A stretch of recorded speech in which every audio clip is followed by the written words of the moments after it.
കൂട്ടുകാർക്കും കർത്താവായ യേശുക്രിസ്തുവിൻ നാമത്തിൽ എൻ്റെ സ്നേഹവന്ദനം. മൂന്നാം യാമത്തിൽ ശ്രദ്ധിക്കേണ്ട കാര്യങ്ങൾ എന്താണെന്ന് ഇന്നത്തെ വീഡിയോയിൽ നോക്കാം.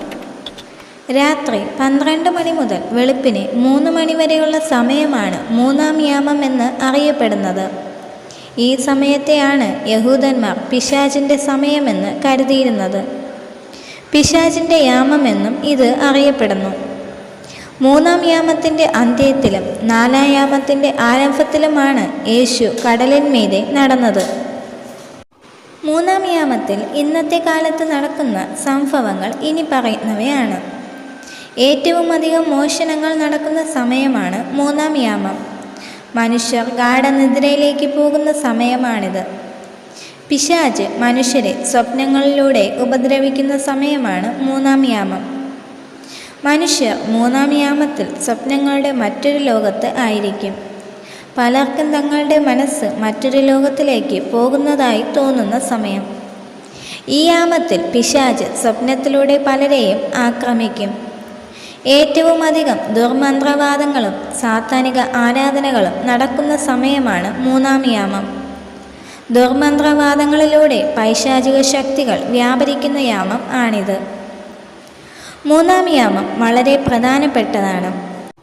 മൂന്നാം യാമത്തിൽ സാത്താൻ സേവകർ പല ഹീനമായ പ്രവൃത്തികൾ ചെയ്യുകയും ദൈവത്തിന് എതിരായ കാര്യങ്ങളും ചെയ്യുന്ന സമയമാണ്. മൂന്നാം യാമം നിങ്ങൾ പ്രാർത്ഥിക്കുവാൻ തിരഞ്ഞെടുത്താൽ പൈശാചിക ആരാധനകൾക്ക് എതിരെയുള്ള നിങ്ങളുടെ ശക്തമായ പ്രതിരോധമായിരിക്കും.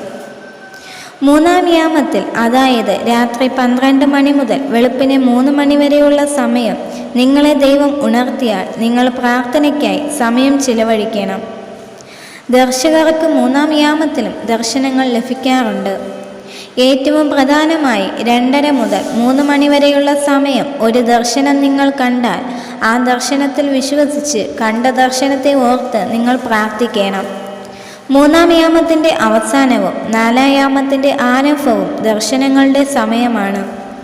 മൂന്നാം യാമത്തിലെ പ്രാർത്ഥനയിൽ നിങ്ങളുടെ ആവശ്യം പറഞ്ഞ് പ്രാർത്ഥിക്കുകയും ചെയ്യുന്നത് നല്ലതാണ്. പ്രാർത്ഥനയിൽ നിങ്ങൾ പൂർണ്ണ മനസ്സുള്ളവരായിരിക്കുക. പ്രധാനമായും ദർശകന്മാർ നിങ്ങൾ കണ്ട ദർശനത്തെ ഓർത്ത് പ്രാർത്ഥിക്കണം. ദർശനത്തിൽ കണ്ട പ്രശ്നം എന്തു തന്നെയാണെങ്കിലും ആ പ്രശ്നത്തെ ഒഴിവാക്കുവാൻ നിങ്ങളുടെ പ്രാർത്ഥന മാത്രം മതി. ഇതിനായിട്ടാണ് ദൈവം നിങ്ങൾക്ക് ദർശനങ്ങൾ വെളിപ്പെടുത്തുന്നത്. മൂന്നാം യാമത്തിൽ കണ്ട ദർശനങ്ങളെ ഒരിക്കലും അവഗണിക്കരുത്. നിങ്ങളുടെ പ്രാർത്ഥനയാൽ നിങ്ങൾ അറിയാതെ തന്നെ അനേകം പേർ വലിയ അനുഗ്രഹത്തിലേക്ക് പോകുവാൻ പോകുന്നു. ഇതിനുള്ള അടയാളങ്ങളാണ് നിങ്ങൾ കണ്ട ദർശനങ്ങൾ. ദർശനങ്ങളെ ഓർത്ത് പ്രാർത്ഥിക്കണം. ഇതിലൂടെ നിങ്ങളും അനുഗ്രഹീതരായിത്തീരും. പിശാച് കള്ളനാകുന്നു. അവൻ ആദ്യം മുതൽ പാപം ചെയ്യുന്നു.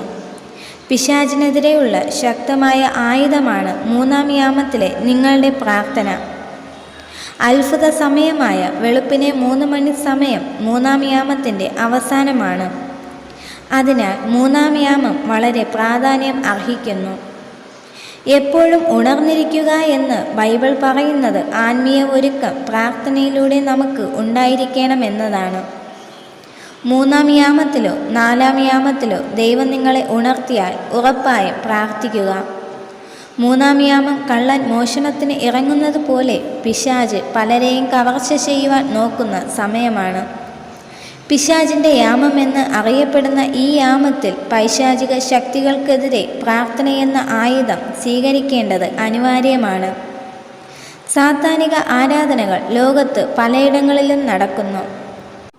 മൂന്നാം യാമത്തിൽ ദൈവ പൈതലിന് ചെയ്യാവുന്നത് ശ്രദ്ധാപൂർവമുള്ള പ്രാർത്ഥനയാണ്. മടുത്തു പോകാതെ ഉണർന്നിരുന്ന് പ്രാർത്ഥിക്കുവാൻ സാധിക്കണം.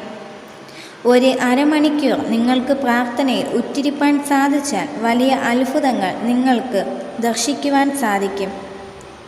ഈ യാമത്തിൽ നിങ്ങൾ പ്രാർത്ഥിച്ചാൽ പിശാച് നിങ്ങളുടെ വാസസ്ഥലത്തോട് അടുക്കയില്ല. ദൈവത്തെ കണ്ണടച്ച് വിശ്വസിക്കുക. സംശയിക്കാതെ നിങ്ങളുടെ ആവശ്യങ്ങൾ പറഞ്ഞ് പ്രാർത്ഥിക്കുക.